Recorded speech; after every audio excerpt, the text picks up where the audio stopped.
one of the requirements, if you go into placement and you're actually working with clients, it is likely that your course, it's going to require you to do some personal therapy. And so many ask why. Yeah, it's true. And it's a bit of a gotcha question from students as well, because all through the training, up until they're asked to go into therapy, they're told that you cannot be sent for therapy. And then you send them for therapy effectively to qualify. And they say, that doesn't sound right, Rory, because you've been telling me for the last 2 years that you can't send people to therapy. I think the reason that we ask students to go to therapy is because when you come into your practice years, diploma and above, where you're going to be working with clients, it's very intense. It's incredibly intense. And what happens is you become unpacked.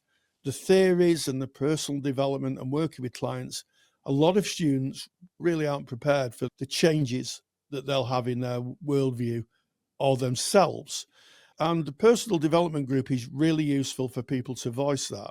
But personal therapy is a way of delving deeper into what's going on. And after about a month, they come back and they go, I never realized there was so much for me to look at. And it's because, I think it's because of the intensity of the training. And if it's done properly, it's a life-changing and life-affirming journey for many. It was for me, and I think I can speak for you, Ken. It was for you. And you need some form of outlet for that. And within a couple of sessions, we've gone from, I'm here because I have to I was thinking the other day, this is what's happening for me. There's some meaningful work to be done. It is really valuable, just as supervision's valuable. It is. And I would hope that your course would have prepared you in such a way that by the time it is required that you step into your own personal therapy, you'll realize that therapy is not just there for when you've tried every other option and it's failed and you're a person who can't run their life properly, so now you have to go to another human being. You'll be looking at therapy as a growth opportunity, which it is. The whole point of that is for someone to grow within that. And a lot of that growth is internal. It's personal growth that a client goes through. You in your counselling training will have worked on your own personal development.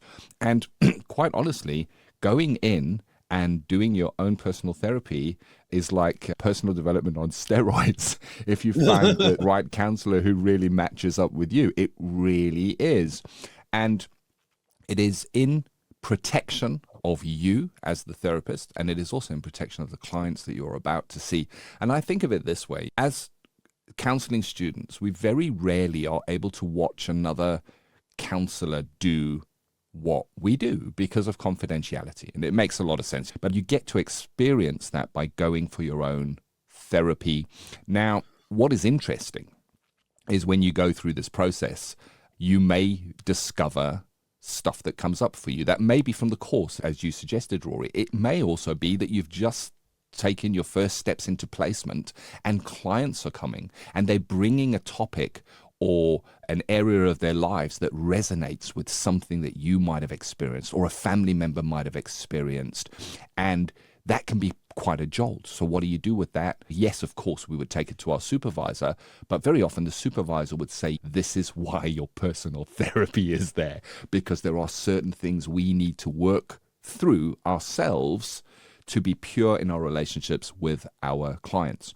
And I sometimes see on those questions around why do I have to go into my own personal therapy, I sometimes see people suggesting, I don't think that I've got any massive traumas or anything big that I need to work through. And that is an indication that when you look at yourself, you don't see any deep, dark stuff there. But it's very interesting that sometimes it can be subconscious and it comes out only when you start speaking to a fellow professional who is there holding you. And within that therapeutic relationship, it is astounding what can come out, where you can find yourself going. And I know when I was a student, I had to go for my therapy. I would often be driving back from my therapy session thinking, wow, I didn't expect that. And that's the whole point of it. It's there to support you, give you an indication of what this feels like, being a client, but it also protects you and it protects your client because of the reasons that I've shared. Yeah, absolutely, Ken. I was not the same person that came out after 60 weeks of training. I did a 2-year diploma, so 64 weeks. I was not the same person who went in by any stretch of the imagination. I became a different person. I'd like to think I became a better person, both for the people around me and for myself. You know, I taught countless amount of students through my tenure as a lecturer, and I would see them come in to my diploma class, and they weren't the same people who left it. They made changes in their lives. Some people parted from their partners.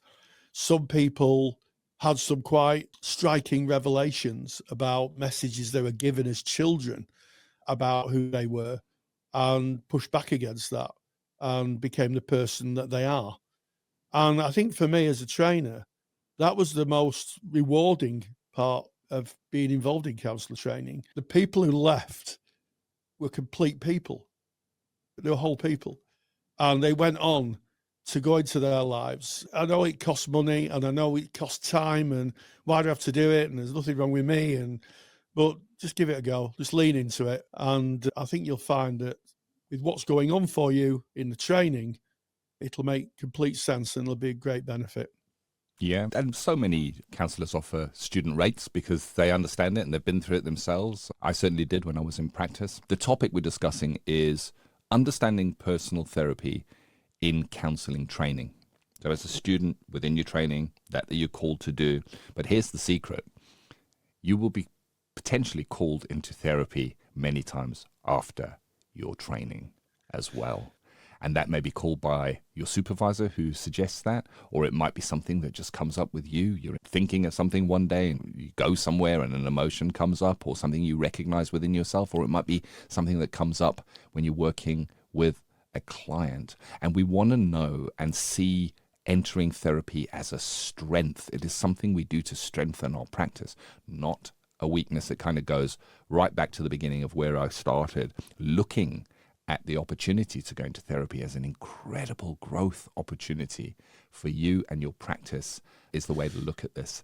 Make the best of that great opportunity. My training was absolutely a change of direction and an enlightenment for me. And part of that was personal therapy. And I've had personal therapy since. The journey goes on. Our journey to master craftspeople, never ending. And that's the exciting bit, because you never know what's around the corner. And being able to access therapy to make sense of it is very different than speaking to a friend.